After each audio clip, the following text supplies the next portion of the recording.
নমস্কাৰ আপোনালোকে জানে যে আমি প্ৰতি বছৰে আমাৰ এই সামতাৰ ফঙাৰীত কেন্দ্ৰীয়ভাৱে আমাৰ দমাহী ৰঙাজে উদযাপিত হয়।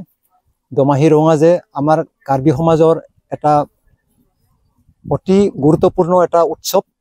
এই উৎসৱটি বহু বছৰ ধৰি পালন হৈ আহিছে আৰু প্ৰথম অৱস্থাত এই উৎসৱটি প্ৰতি গাঁৱে গাঁৱে আৰু প্ৰতি ঘৰে ঘৰে উদযাপন কৰা হৈছিল আৰু 2003 চনৰ পৰা এই উৎসৱটি কেন্দ্ৰীয়ভাৱে এই ফঙাৰীত উদযাপন কৰিবলৈ লোৱা হৈছে আৰু সেই মৰ্মে এইবাৰ আমাৰ 22তম উৎসৱ। এই উৎসৱটিত আমাৰ কাৰ্বি জনগোষ্ঠীৰ বিভিন্ন পৰম্পৰাগত খেল ধেমালি, সাজ পোছাক, নাচ গান ইত্যাদি প্ৰদৰ্শন কৰাৰ লগতে প্ৰতিযোগিতা আদিও হয়। গতিকে এই আগন্তুক 26, 27 আৰু 28 তাৰিখত হ'বলগীয়া আমাৰ এই দমাহী ৰঙাজে উৎসৱত এই পৰম্পৰা খেল, নাচ গান, সাজপাৰ ইত্যাদিৰ ওপৰত বিশেষভাৱে প্ৰদৰ্শন কৰা হ'ব।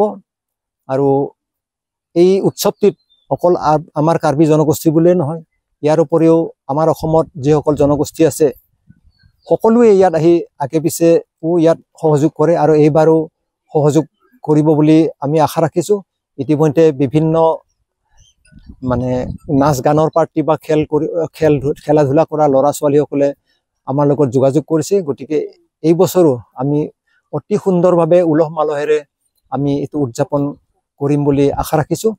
গতিকে এই উৎসৱটি উদযাপনৰ ক্ষেত্ৰত আমি আমাৰ কাৰ্বি জনগোষ্ঠীৰ লগতে অন্যান্য জনগোষ্ঠীকো ইয়াত সহায় সহযোগ কৰিবলৈ, অংশগ্ৰহণ কৰিবলৈ আপোনালোকৰ মিডিয়াৰ থ্ৰুদি আহ্বান জনাইছোঁ। আমাৰ যিটো মেইন দমাহী কিষাণ পুৰস্কাৰ, সেইটো প্ৰথম পুৰস্কাৰটো আমাৰ 50,000 আৰু তাৰ পিছৰ পুৰস্কাৰটো 40,000 তেনেকৈ ৰখা গৈছে। আৰু অন্যান্য যিবিলাক খেলা ধূলা সেইবোৰ সিমান পৰিমাণৰ নহয়, যিহেতু তাত মানুহৰ পাৰ্টিচিপেণ্টৰ সংখ্যাটো কম। দমাহী কিষাণত আপোনাৰ 20-30 জন থাকে, কিন্তু ইয়াত 2-4 জনহে থাকিব। গতিকে সেইটো কাৰণে সেইবিলাকত প্ৰাইজটো অলপ কম দিয়া গৈছে, ধৰক 10,000, 7,000 তেনেকৈ টাইপৰ ফাৰ্ষ্ট ছেকেণ্ড, আৰু কিছুমান 5,000, 3,000 তেনেকৈও আছে। সৰু সুৰা খেলবিলাকত ঠিক তেনেকৈ ৰখা হৈছে। নমস্কাৰ সকলো কাৰ্বিবাসী ৰাইজৰ লগতে বা ডিমৰীয়াবাসী ৰাইজৰ লগতে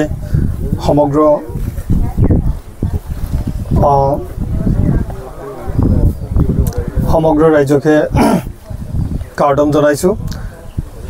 আমাৰ দমাহী ফেষ্টিভেল, এই দমাহী ফেষ্টিভেলখন প্ৰতি বছৰে উদযাপন হয় আৰু এই বছৰ 22তম অৰ্থাৎ 22তম দমাহী ৰঙাজে। আৰু এই 22তম দমাহী ৰঙাজে স্পেচিয়েল কিয় স্পেচিয়েল বুলি ক'লে, ইয়াৰ স্পেচিয়েলিটি হৈছে যে আমাৰ যি কাৰ্বি পৰম্পৰাগত যি নৃত্য দমাহী কিষাণ বা দমাহী কিষাণৰ লগতে অন্যান্য যিখিনি আমাৰ যি ট্ৰেডিশ্যনেল যিখিনি নৃত্য গীত মাত আছে, এই সকলোখিনিকে যাতে আগুৱাই লৈ যাব পৰা যায়, তাক সংৰক্ষণ কৰিব পৰা যায়, তাৰে এটা পদক্ষেপ হয় দমাহী ফেষ্টিভেলখন। লগতে আমাৰ জনজাতীয় যিখিনি খাদ্য সম্ভাৰৰ পৰা আৰম্ভ কৰি আমাৰ যি সাজ পোছাক, এইখিনিকো আমি এই দমাহীখনত, এই দমাহী ফেষ্টিভেলৰ যোগেৰে আমি এই বস্তুখিনি আমি এক্সপ'জ কৰিব বিচাৰোঁ। আমি যি তাৰ খাদ্য সম্ভাৰ এইখিনি আমি ৰাইজৰ মাজত আমি এইখিনিক লৈ আনিব বিচাৰোঁ। লগতে দমাহী ফেষ্টিভেলখনত এই যিখিনি উঠি অহা যুৱক যুৱতীসকলৰ উদ্দেশ্যি তেখেতসকলক যাতে আগুৱাই লৈ যাবৰ কাৰণে এটা প্লেটফৰ্ম দিব পাৰোঁ, তাৰ কাৰণে আমি যি সাজপাৰৰ যি ফেশ্বনৰ যি প্ৰতিযোগিতা আমি ৰাখিছোঁ, লগতে বিভিন্ন পৰম্পৰাগত খেল ধেমালি, নৃত্য গীতৰ প্ৰতিযোগিতাসমূহ ইয়াতে ৰাখিছোঁ। লগতে এইবাৰ কেইবাটাও অনুষ্ঠান, সেই অনুষ্ঠানবিলাকৰ ভিতৰত দমাহী ছাবজেক্টটোক লৈ বা দমাহীয়ে আমাৰ কাৰ্বি সংস্কৃতিক বা আমাৰ কাৰ্বি ৰাইজক কি ধৰণে একত্ৰিত কৰি আগুৱাই লৈ যাব তাৰ ওপৰত আমি এটা সেমিনাৰ এটা ৰাখিছোঁ সেইটো আমাৰ 27 তাৰিখৰ দিনা হ'ব এইটো 11 বজাৰ পৰা আৰম্ভ হ'ব আৰু লগতে আমাৰ 28 তাৰিখৰ দিনটো খুবেই স্পেচিয়েল আৰু সেইদিনা লাষ্ট কাৰ্যসূচী হিচাপে সেইদিনা দমাহী কিকানৰ প্ৰতিযোগিতা আছে লগতে আমাৰ কাৰ্বিসকলৰ যি মুখ্য চিফ তুলিৰাম ৰংহাং তেখেতো আমাৰ মাজত উপস্থিত থাকিব লগতে অন্যান্য